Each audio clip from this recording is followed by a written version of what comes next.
मध्य प्रदेश शिक्षक भर्ती परीक्षा वर्ग 3 एवं किसी भी एग्जाम की तैयारी के लिए आप परीक्षा ऐप पर उपलब्ध लाइव वीडियो कोर्सेज एवं प्रैक्टिस टेस्ट सीरीज का उपयोग करके अपनी तैयारी को और भी बेहतरीन तरीके से कर सकते हैं। यहाँ पर यदि आप कोई भी test series video course purchase करते हैं तो हमारे प्रोमो कोड SOFTGOV40 का उपयोग करके आप 40% का डिस्काउंट प्राप्त करना ना भूलें। अधिक जानकारी के लिए लिंक वीडियो के डिस्क्रिप्शन में दिया गया है और यहाँ से आप परीक्षा ऐप को डाउनलोड कर सकते हैं। जय हिंद दोस्तों, स्वागत है आप सभी का एक बार फिर से आपके ही अपनी YouTube चैनल सॉफ्ट स्टडी में। मेरा नाम है सौरभ और आज की इस वीडियो में है एनवायरनमेंट का प्रैक्टिस सेट 2। इससे पहले एनवायरनमेंट का एक प्रैक्टिस सेट आ चुका है। यदि आपने उसे नहीं देखा है तो लिंक वीडियो के डिस्क्रिप्शन में है, जहां से आप उसे देख सकते हैं। इसके अलावा एनवायरनमेंट की लगभग 40-45 क्लासेज हैं, टॉपिक 22 क्लासेज हैं पूरी, तो उनका लिंक भी आपको प्लेलिस्ट का लिंक डिस्क्रिप्शन में मिल जाएगा, तो आप उन सभी क्लासेज को देख सकते हैं। यहाँ पर हम एनवायरनमेंट के प्रैक्टिस सेट से 30 जो एनवायरनमेंट के महत्वपूर्ण क्वेश्चंस हैं सिलेबस के अनुसार हैं, जिस पैटर्न पर एग्जाम में क्वेश्चन आते हैं सेम वही पैटर्न को यहाँ पर फॉलो किया गया है और वही पैटर्न आपको देखने को मिलेगा। तो स्टार्ट करते हैं से पहले क्वेश्चन के साथ में। वीडियो को ज़्यादा से ज़्यादा लाइक करें, शेयर करें अपने दोस्तों तक। चैनल पर यदि आप नए हैं तो चैनल को सब्सक्राइब करके बेल आइकन को जरूर प्रेस करें ताकि नेक्स्ट वीडियो की नोटिफिकेशन आपको सबसे पहले मिल जाए। तो पहला क्वेश्चन है यहाँ पर इस वीडियो का लिखा हुआ है, कौन सा परिवार है जो सबसे छोटा है और इसके सदस्य केवल पति पत्नी तथा उसके अविवाहित बच्चे होते हैं। कौन सा परिवार है जो सबसे छोटा होता है और इसके सदस्य केवल उसके पति पत्नी एवं अविवाहित बच्चे होते हैं। तो यहाँ पर है ऑप्शन ए संयुक्त परिवार, ऑप्शन बी मातृसत्तात्मक परिवार, केंद्रीय परिवार और पितृसत्तात्मक परिवार। तो इसका जो सही आंसर हो जाएगा आपका ऑप्शन सी, ऐसा परिवार जिसमें केवल पति पत्नी एवं उनके अविवाहित बच्चे होते हैं वो होता है केंद्रीय परिवार। ठीक है, केंद्रीय परिवार को हम एकल परिवार के नाम से भी जानते हैं। और इसके अलावा जो संयुक्त परिवार होता है ये इसमें पति पत्नी होते हैं, उनके विवाहित बच्चे होते हैं, अविवाहित बच्चे होते हैं और लगभग 2 से 3 पीढ़ी के सदस्य रहते हैं संयुक्त परिवार में। तो ज्वाइंट फैमिली से हम कह सकते हैं, ज्वाइंट फैमिली होता है वो संयुक्त परिवार कहलाता है। ठीक है, मातृसत्तात्मक परिवार जिसमें माता मुखिया होती है और पितृसत्तात्मक परिवार जिसमें पिता मुखिया होता है। तो ये चारों की यहाँ पर डेफिनेशन हो जाती है। चलते हैं नेक्स्ट क्वेश्चन की तरफ। क्वेश्चन 2 है इस वीडियो का, शुष्क क्षेत्रों में वर्षा जल के सुनियोजित संरक्षण एवं उपयोग तथा कम पानी की आवश्यकता वाली तथा शीघ्र पकने वाली फसलों की कृषि करना कहलाता है। शुष्क क्षेत्र ऐसे क्षेत्र जहां पर वर्षा कम होती है, उन क्षेत्रों में सुनियोजित संरक्षण एवं उपयोग तथा कम पानी की आवश्यकता वाली तथा शीघ्र पकने वाली फसलों की कृषि की जाती है। तो ये कृषि क्या कहलाती है? तो यहाँ पर 4 ऑप्शन आपके सामने हैं, जिसमें से कहलाती है आपकी शुष्क या वारिणी कृषि। ऑप्शन बी इसका करेक्ट हो जाएगा। इस प्रकार की कृषि को हम कहते हैं शुष्क या वारिणी कृषि। ठीक है, इसके अलावा मिश्रित कृषि क्या होती है? तो मिश्रित कृषि में जब कृषि के साथ साथ पशुपालन भी किया जाता है तो मिश्रित कृषि कहलाती है। झूम कृषि क्या होती है? तो यहाँ पर झूम कृषि पहाड़ी इलाकों में की जाती है। कृषि किसी एक विशेष स्थान पर की जाती है और जब वहां से एक बार फसल हो आ जाती है तो उस स्थान को छोड़कर फिर दूसरे स्थान पर कृषि की जाती है और कुछ 1-2 सालों के बाद फिर से वापस उसी स्थान पर कृषि की जाती है। मतलब छोड़ कर जो कृषि की जाती है, स्थान को छोड़ कर कृषि की जाती है, वो आपकी झूम कृषि कहलाती है। नेक्स्ट क्वेश्चन की तरफ, और अगला क्वेश्चन है, ऐसे उद्योग जिनमें विनिर्माण उद्यम श्रेणी के अंतर्गत संयंत्र तथा मशीनरी में पूंजी निवेश 25 लाख रुपए से 25 लाख रुपए हो या फिर 25 लाख रुपए तक हो कहलाता है। ऐसे उद्योग जिनमें निवेश मशीन तथा संयंत्रों में निवेश की गई पूंजी 25 लाख रुपए हो, वह कौन सा उद्योग कहलाता है? तो यहाँ पर इस प्रकार का उद्योग कहलाता है आपका लघु उद्योग। ऑप्शन ए आपका करेक्ट हो जाएगा। ठीक है, ऐसे उद्योग जिनमें उद्यम श्रेणी के अंतर्गत संयंत्र तथा मशीनरी में पूंजी निवेश 25 लाख रुपए तथा सेवा क्षेत्र में विनियोजन 10 लाख रुपए हो, ऐसे उद्योग अति लघु उद्योग कहलाते हैं। ठीक है, नेक्स्ट क्वेश्चन की तरफ चलते हैं और अगला है हमारा क्वेश्चन 4 इस वीडियो का। और ये जो प्रैक्टिस सेट है यहाँ पर आपको बताना चाहता हूँ, ये पूरा 150 क्वेश्चन का प्रैक्टिस सेट है। इसमें हिंदी के, इंग्लिश, संस्कृत के, चाइल्ड डेवलपमेंट, पेडागोजी के सभी के 150 क्वेश्चन हैं जो आपके एग्जाम में आते हैं। ये पूरा प्रैक्टिस सेट एक यहाँ पर पूरा डिस्कस होगा नेक्स्ट वीडियो में, ठीक है। तो यहाँ पर अगला क्वेश्चन है, क्वेश्चन 4 लिखा हुआ है, निम्न में से कौन सार्वजनिक स्थल नहीं है? निम्नलिखित में से कौन सार्वजनिक स्थल नहीं है? तो विद्यालय बिल्कुल सार्वजनिक स्थल है, चिकित्सालय भी एक सार्वजनिक स्थल है, डाक घर भी एक सार्वजनिक स्थल है। तो इसका जो आंसर होगा इसमें से कोई नहीं, ऑप्शन डी, ठीक है। मतलब यहाँ पर दिए गए विकल्पों में से विद्यालय, चिकित्सालय तथा डाकघर ये सभी सार्वजनिक स्थल हैं। इन स्थानों पर सभी लोग चाहे किसी भी स्थान के हों, किसी भी जाति वर्ग के हों, किसी भी वंश के हों, सबका अधिकार होता है, सभी लोग यहाँ पर जा सकते हैं, इसलिए ये सभी सार्वजनिक स्थल की श्रेणी में आते हैं। नेक्स्ट क्वेश्चन है, निम्न में से कौन सा त्यौहार बैसाख माह की शुक्ला तृतीया को मनाया जाता है? निम्नलिखित में से कौन सा त्यौहार बैसाख माह की शुक्ल पक्ष की तृतीया को मनाया जाता है? तो ये आपका त्यौहार होता है अक्षय, ये होता है आपका आखा तीज, ठीक है। आखा तीज या फिर इसे अक्षय तृतीया के नाम से भी जानते हैं। अक्षय तृतीया को बैसाख माह की शुक्ल पक्ष की तृतीया को मनाया जाता है। और जो यहाँ पर जबकि अन्नकूट त्यौहार है, यह प्रतिवर्ष दीपावली के अगले दिन मनाया जाता है, ठीक है। दीपावली के बाद की जो परमा होती है, मतलब दीपावली होती है यहाँ पर अमावस्या के दिन, उसके बाद का जो दिन होता है उसे अन्नकूट त्यौहार के रूप में मनाया जाता है, ठीक है। और इसी के साथ चलते हैं नेक्स्ट क्वेश्चन की तरफ, ठीक है। इसके अलावा यहाँ पर जो है शीतलाष्टमी, तो जो कृष्ण जन्माष्टमी होती है उसे हम शीतलाष्टमी के नाम से जानते हैं। और रामनवमी होती है, तो रामनवमी कब मनाई जाती है? चैत्र शुक्ल पक्ष की नवमी को, चैत्र माह में जो शुक्ल पक्ष की नवमी होती है उसे हम रामनवमी के रूप में मनाते हैं, ठीक है। नेक्स्ट क्वेश्चन है, क्वेश्चन 26 लिखा हुआ है, निम्नलिखित में से कौन सा आसन रक्तदाब सामान्य रखने में सहायक? निम्नलिखित में से कौन सा आसन रक्तदाब सामान्य रखने में सहायक है? 4 ऑप्शन है, श्वासासन, पद्मासन, शीर्षासन या फिर शलभासन। तो इसका जो करेक्ट आंसर आपका हो जाएगा ऑप्शन ए, श्वासासन, ठीक है। श्वासासन यह रक्तदाब को, ब्लड प्रेशर को सामान्य रखने के लिए एक बहुत ही महत्वपूर्ण आसन है, ठीक है। नेक्स्ट क्वेश्चन है, क्वेश्चन 27 इस वीडियो का क्वेश्चन 7वां है। और हमारा जो यह 150 क्वेश्चन का प्रैक्टिस सेट है जिसे हम नेक्स्ट वीडियो में डिस्कस करने वाले हैं, उसका 127वां क्वेश्चन है, ठीक है। ब्राजील में की जाने वाली स्थानांतरित कृषि को क्या कहते हैं? ब्राजील में की जाने वाली स्थानांतरित कृषि को क्या कहते हैं? तो 4 ऑप्शन है, मिल्पा, रोका, लाडांग या फिर ताम गाई, ठीक है। तो यहाँ पर जो इसका करेक्ट आंसर हो जाएगा आपका ऑप्शन नंबर बी। ब्राजील में जो स्थानांतरित कृषि की जाती है उसे रोका के नाम से जाना जाता है। चलते हैं नेक्स्ट क्वेश्चन की तरफ। और क्वेश्चन नंबर 8 आपकी स्क्रीन पर, निम्नलिखित में से कौन सा विटामिन रतौंधी रोग से बचाता है? निम्नलिखित में से कौन सा विटामिन रतौंधी रोग से बचाता है? तो क्वेश्चन इस प्रकार से भी पूछा जाता है कि निम्नलिखित में से कौन से विटामिन की कमी से रतौंधी रोग होता है? तो इसका जो करेक्ट आंसर हो जाएगा ऑप्शन ए, जो है यहाँ पर विटामिन ए की कमी से रतौंधी होती है, या फिर विटामिन ए जो है रतौंधी रोग से बचाता है। और ये सभी विटामिन जो हम बचपन से पढ़ते आ रहे हैं, vitamin B, vitamin C, vitamin D, तो विटामिन ए रतौंधी से बचाता है, विटामिन बी बेरी से बचाता है, विटामिन सी एस्कॉर्बिक से बचाता है और विटामिन डी सुखी रोग से बचाता है, ठीक है। और एक क्वेश्चन पूछा जाता है, सूर्य की किरणों से प्राप्त होने वाला विटामिन कौन सा है? तो सूर्य की किरणों से प्राप्त होने वाला विटामिन है विटामिन डी, ठीक है, ऑप्शन डी, ठीक है। नेक्स्ट क्वेश्चन की तरफ चलते हैं। क्वेश्चन है 9वां लिखा हुआ है, भारत में किस प्रकार की जलवायु पाई जाती है? भारत में किस प्रकार की जलवायु पाई जाती है? तो मानसूनी, भूमध्यरेखीय, उपयुक्त दोनों या फिर उपयुक्त में से कोई नहीं। तो भारत में पाई जाने वाली जो जलवायु है वो होती है आपकी ऑप्शन ए, मानसूनी, ठीक है। भारत एक मानसूनी जलवायु वाला देश है।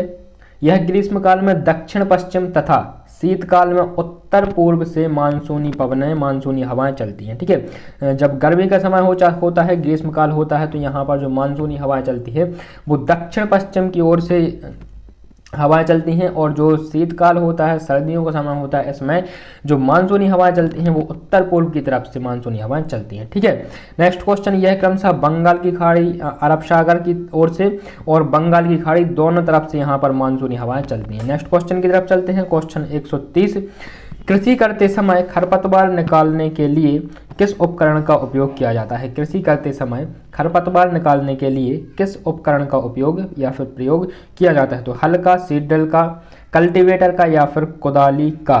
तो इसका जो आंसर हो जाएगा ऑप्शन डी, कृषि करते समय खरपतवार निकालने के लिए कुदाली का उपयोग किया जाता है। ठीक है, इसके अलावा 3 ऑप्शन है। हल, तो हल का उपयोग खेत को जोतने के लिए किया जाता है। सीड ड्रिल, तो सीड ड्रिल का उपयोग बोनी के लिए किया जाता है, जब बीज को बोया जाता है तो उसके लिए सीड ड्रिल का उपयोग किया जाता है। और कल्टीवेटर, तो कल्टीवेटर का उपयोग भी खेत को जोतने के लिए किया जाता है। ठीक है, नेक्स्ट क्वेश्चन की तरफ चलते हैं, और क्वेश्चन 130 आपकी स्क्रीन पर लिखा हुआ है, निम्न में से नेक्स्ट क्वेश्चन है लिखा हुआ है, निम्नलिखित में से कौन नवीकरणीय संसाधन नहीं है? निम्नलिखित में से कौन ऊर्जा का नवीकरणीय संसाधन नहीं है? कोयला, पवन ऊर्जा, सौर ऊर्जा या फिर उपर्युक्त सभी? निम्नलिखित में से कौन ऊर्जा का नवीकरणीय संसाधन नहीं है? तो यहाँ पर जो कोयला है यह ऊर्जा का एक पारंपरिक संसाधन है, ये नवीकरणीय संसाधन नहीं है। पवन ऊर्जा एवं सौर ऊर्जा दोनों ही ऊर्जा के नवीकरणीय संसाधन है। नेक्स्ट क्वेश्चन है, निम्न में से कौन सा राज्य गन्ने का सबसे बड़ा उत्पादक है? निम्नलिखित में से कौन सा राज्य गन्ने का सबसे बड़ा उत्पादक है? तो यहाँ पर जो गन्ने का सबसे बड़ा उत्पादक राज्य हो जाएगा ऑप्शन ए, उत्तर प्रदेश। उत्तर प्रदेश गन्ने का सबसे बड़ा राज्य है, गन्ने का सबसे बड़ा उत्पादक राज्य है, और इसी वजह से यहाँ पर सबसे ज़्यादा चीनी का उत्पादन भी होता है, और उत्तर प्रदेश को चीनी का कटोरा भी कहते हैं। ठीक है, इसके अलावा महाराष्ट्र में भी चीनी का उत्पादन किया जाता है बहुत बड़ी मात्रा में, और मध्य प्रदेश को सोया स्टेट के नाम से जानते हैं, यहाँ पर सोयाबीन का सबसे ज़्यादा उपयोग किया जाता है। नेक्स्ट क्वेश्चन है, सबसे ज़्यादा उत्पादन किया जाता है। ठीक है, नेक्स्ट क्वेश्चन है क्वेश्चन 13, भारत में राजस्थान राज्य में भुज नामक शहर में किस वर्ष भूकंप आया था? तो इस प्रकार के क्वेश्चन भी यहाँ पर पूछ लिए जाते हैं, तो ये आपको याद रखना है। और ये क्वेश्चन कुछ गिने चुने क्वेश्चनों में से होते हैं, ये सभी इंपॉर्टेंट होते हैं जो क्वेश्चन अक्सर एग्जाम में पूछ लिए जाते हैं। तो यहाँ पर भारत के राजस्थान में भुज नामक शहर में कब भूकंप आया था ये आपको बताना है। तो इसका जो करेक्ट आंसर है 2001 में। ठीक है, जो भुज में भूकंप आया था वो 2001 में आया था, ऑप्शन बी इसका करेक्ट हो जाएगा। चलते हैं नेक्स्ट क्वेश्चन की ओर। क्वेश्चन 14 लिखा हुआ है, निम्न में से कौन सी राष्ट्रीय धरोहर राजधानी दिल्ली में नहीं है? निम्नलिखित में से कौन सी राष्ट्रीय धरोहर राजधानी दिल्ली में नहीं है? तो लाल किला दिल्ली में है, कुतुब मीनार भी यहाँ पर दिल्ली में है, संसद भी दिल्ली में है, ताजमहल जो है यह आगरा में स्थित है, और आगरा कहाँ पर है? तो आगरा यूपी में है। ठीक है, ऑप्शन सी इसका करेक्ट हो जाएगा। नेक्स्ट क्वेश्चन है, वायुमंडल की कौन सी परत हमें सूर्य से आने वाली पराबैंगनी किरणों से बचाती है? वायुमंडल की कौन सी परत हमें सूर्य से आने वाली पराबैंगनी किरणों से बचाती है? तो वायुमंडल की जो परत होती है समताप मंडल, ऑप्शन ए इसका करेक्ट हो जाएगा। ठीक है, समताप मंडल वायुमंडल की दूसरी परत होती है। सबसे पहली होती है आपका क्षोभ मंडल, फिर होता है समताप मंडल, फिर होता है आयन मंडल, फिर होता है मध्य मंडल, और फिर होता है आयन मंडल, और फिर होता है बहर मंडल। ठीक है, तो समताप मंडल ये दूसरी परत होती है, और इसी परत में ओजोन परत स्थित होती है। ये जो समताप मंडल होता है इस मंडल में ओजोन परत स्थित होती है, लगभग 15 से 35 किलोमीटर की यहाँ पर इसकी ऊंचाई हो सकती है समताप मंडल की। ठीक है, और इसमें ओजोन परत स्थित होती है। ओजोन परत इसी मंडल में मौजूद होती है जो सूर्य से आने वाली पराबैंगनी किरणों से हमें बचाती है। ठीक है, नेक्स्ट है, यदि हमारे वायुमंडल में कार्बन डाइऑक्साइड का स्तर बढ़ जाए तो क्या होगा? यदि हमारे वायुमंडल में कार्बन डाइऑक्साइड का स्तर बढ़ जाए तो क्या होगा? तो सबसे पहले तो कार्बन डाइऑक्साइड का स्तर बढ़ेगा तो इसका परिणाम होगा कि वायुमंडल में तापमान बढ़ने लगेगा। तापमान बढ़ने लगेगा तो ग्लेशियर पिघलेगा तो समुद्र का जो जल स्तर है जल स्तर बढ़ेगा, और समुद्र के निकट जो शहर स्थित हैं वो शहर विस्थापित हो जाएंगे। ठीक है, तो बहुत सारे इसके प्रभाव हो सकते हैं। तो यहाँ पर हमारे लिए इसका जो देखते हैं सबसे पहले ऑप्शन, वायुमंडल धीरे धीरे विलुप्त होने लगेगा, वायुमंडल में ऑक्सीजन घटने लगेगी, वायुमंडल का ताप बढ़ने लगा, या फिर उपर्युक्त में से कोई नहीं। तो इसका जो कार्बन डाइऑक्साइड बढ़ने का प्रत्यक्ष जो प्रभाव पड़ेगा वो वायुमंडलीय तापन बढ़ने लगेगा। ऑप्शन सी इसका करेक्ट हो जाएगा, वायुमंडलीय ताप बढ़ेगा। ठीक है, नेक्स्ट क्वेश्चन की तरफ चलते हैं। क्वेश्चन है 17वां, मिट्टी में पाए जाने वाले किस जीव को किसानों का मित्र कहा जाता है? तो काफ़ी कॉमन क्वेश्चन है, मिट्टी में पाए जाने वाले किस जीव को किसानों का मित्र कहा जाता है?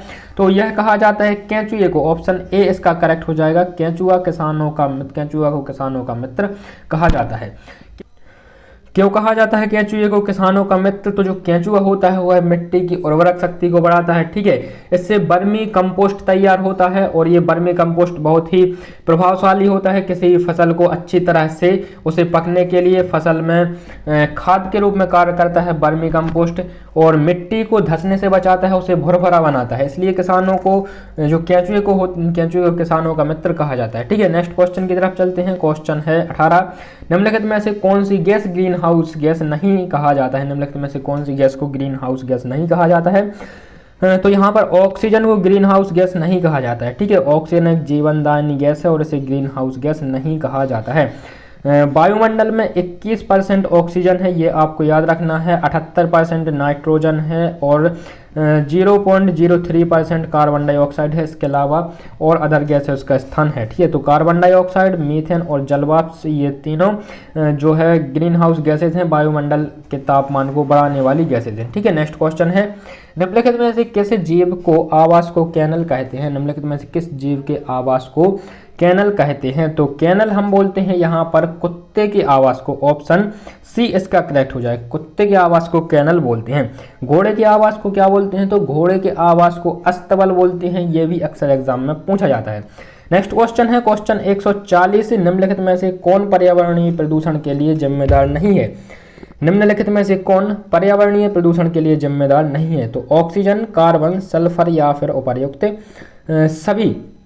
तो इसका जो आंसर हो जाएगा ऑप्शन ए, ऑक्सीजन एक जीवनदायिनी गैस है जो कि हमारे जीने के लिए अत्यंत आवश्यक गैस है। ऑप्शन ए ये जो है प्रदूषण के लिए जिम्मेदार गैस नहीं है। नेक्स्ट क्वेश्चन है क्वेश्चन 41 और यहाँ पर हमारे जो 20 क्वेश्चन थे एनवायरमेंटल स्टडी से थे और अब जो 10 क्वेश्चन होंगे आपके क्वेश्चन पेपर में आते हैं, ये आपके आते हैं कहाँ से? तो एनवायरमेंटल पेडागोजी से, एनवायरमेंट शिक्षा शास्त्र के 10 क्वेश्चन पूछे जाते हैं।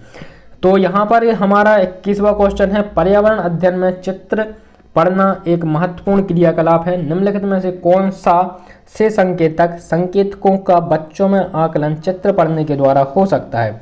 ठीक है, तो अवलोकन और अभिलेखन के माध्यम से, अभिव्यक्ति विश्लेषण के माध्यम से, प्रयोग के माध्यम से। तो इसका जो सही आंसर आपका हो जाएगा, यहाँ पर डबल ऑप्शन सिस्टम है, उसका जो सही आंसर हो जाएगा ऑप्शन डी, ए, बी और सी। ठीक है, तो यहाँ पर आकलन के माध्यम से, अभिव्यक्ति के माध्यम से और प्रयोग करने के माध्यम से बच्चों में जो है आकलन चित्र पढ़ने के द्वारा हो सकता है। ठीक है, क्वेश्चन को एक बार फिर से पढ़ेंगे तो ये और भी अच्छे तरीके से आपको समझ में आ जाएगा। नेक्स्ट क्वेश्चन है क्वेश्चन 22 लिखा हुआ है, रेटिंग स्केल में कौन सी तकनीक का उपयोग किया जाता है? रेटिंग स्केल में कौन सी तकनीक का उपयोग किया जाता है?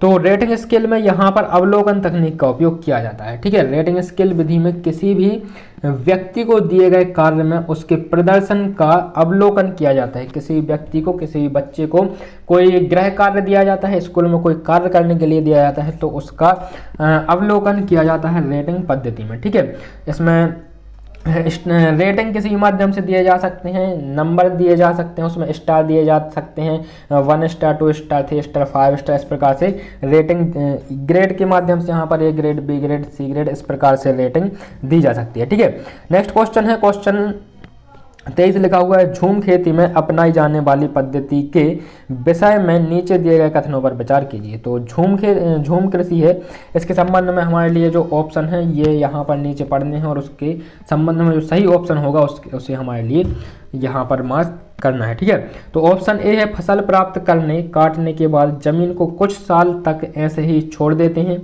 ठीक है, ऑप्शन बी है, इस जगह को जो बांस या खरपतवार जंगल में उग आते हैं उसे उखाड़कर जला देते हैं। ऑप्शन सी है, खरपतवार जंगल आदि को जलाने पर प्राप्त राख को खाद की तरह काम में लेते हैं। ऑप्शन डी है, जब इस जमीन में खेती की बारी आती है तो बीज छिड़कने से पहले इसे गहरा जोता जाता है। ठीक है, तो यहाँ पर इसका जो आपका सही आंसर हो जाएगा ऑप्शन सी। ठीक है, ऑप्शन सी में कौन कौन से ऑप्शन है? तो ऑप्शन ए यहाँ पर केवल सही हो जाएगा।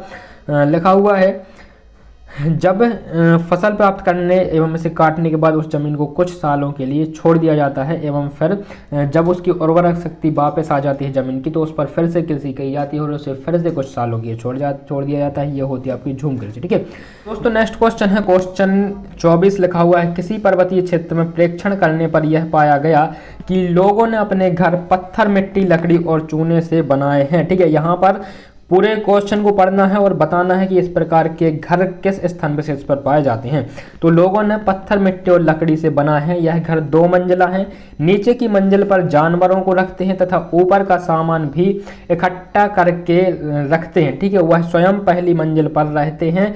सभी घरों की छतें समतल हैं तथा इन्हें पेड़ों के मोटे मोटे तनों से बनाया गया है। यह पर्वतीय क्षेत्र नीचे दिए गए किस प्रदेश का भाग है? तो हिमाचल प्रदेश, जम्मू कश्मीर, अरुणाचल प्रदेश या फिर मेघालय। तो इसका जो करेक्ट आंसर हो जाएगा आपका ऑप्शन बी। यह जो घर पाए जाते हैं जम्मू कश्मीर राज्य में देखने को मिलते हैं। ऑप्शन बी इसका करेक्ट हो जाएगा। नेक्स्ट है 145 वह क्वेश्चन है, आमतौर पर यह माना जाता है कि रात में जागने वाले जानवर हर चीज को किस रंग में देखते हैं? तो रात में जागने वाले जो जानवर हैं, सबसे पहले तो ये समझना होगा कि रात में जो कलर है केवल ब्लैक होता है। ठीक है, और जो जानवर होते हैं किस कलर में देखेंगे? तो बिल्कुल सामान्य सी बात है, और काले और सफ़ेद में ब्लैक एंड व्हाइट कलर उन्हें देखने को मिलेगा।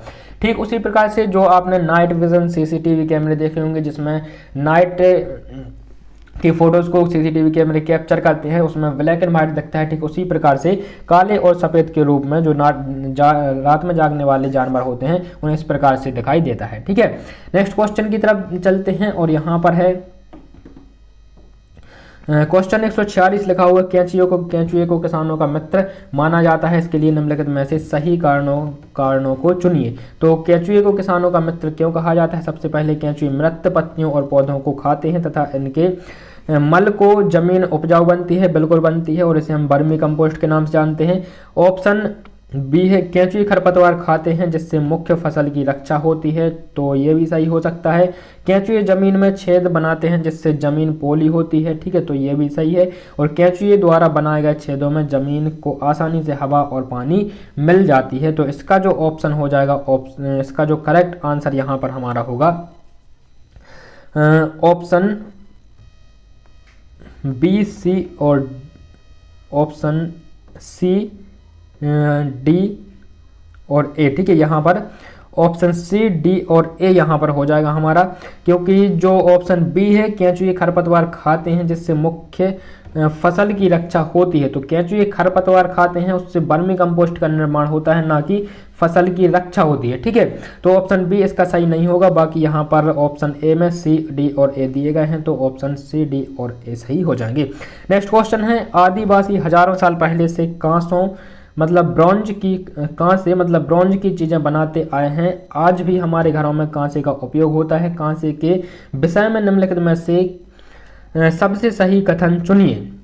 तो यहाँ पर इसका जो सही आंसर हो जाएगा ऑप्शन बी, यह तांबे, कॉपर और टिन का मिश्रण है कांसा। ठीक है, कांसा जो है तांबे, कॉपर और टिन का मिश्रण है। नेक्स्ट है, नारियल डली हुई किसी भी करी के साथ उबाला हुआ ट्राई पियोका निम्नलिखित में से किस क्षेत्र का प्रिय भोजन है? तो यह प्रिय भोजन है आपका केरल का। ऑप्शन सी इसका करेक्ट हो जाएगा।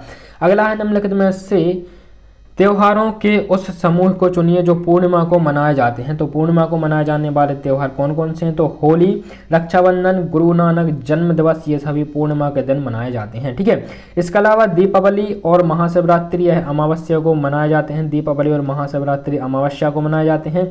ठीक है, गुरु नानक जन्म दिवस है गुरु पूर्णिमा को मनाया जाता है, और होली पूर्णिमा को, महाशिवरात्रि अमावस्या को मनाई जाती है। ठीक है, बुद्ध जयंती जो है तो यह भी पूर्णिमा के दिन मनाई जाती है और इसे हम बुद्ध पूर्णिमा कहते हैं। ठीक है, तो आपको याद रखना है होली, रक्षाबंधन, गुरु नानक जन्म दिवस एवं बुद्ध पूर्णिमा ये सभी पूर्णिमा को मनाए जाते हैं। दीपावली एवं महाशिवरात्रि जो होती है वह अमावस्या को मनाई जाती है। ठीक है, और नेक्स्ट क्वेश्चन है, इस वीडियो का अंतिम क्वेश्चन है, निम्नलिखित राज्यों के समूह में से किस एक समूह को समुद्र तट अरब सागर पर है? ठीक है, तो कौन कौन से राज्य हैं जो समुद्र अरब सागर पर स्थित हैं? तो केरल, कर्नाटक, पश्चिम बंगाल। यह पश्चिम बंगाल बंगाल की खाड़ी तरफ है, और केरल जो है यह अरब सागर साइड है, और जो कर्नाटक है तो यह नीचे है, ठीक है। तमिलनाडु, आंध्र प्रदेश, कर्नाटक, केरल, गुजरात, आंध्र प्रदेश, तेलंगाना, उड़ीसा। तो इसका जो करेक्ट आंसर हो जाएगा ऑप्शन सी, कर्नाटक, केरल और गुजरात। तो ये जो तीनों हैं यह अरब सागर की तरफ हैं, ऑप्शन सी इसका करेक्ट हो जाएगा, ठीक है।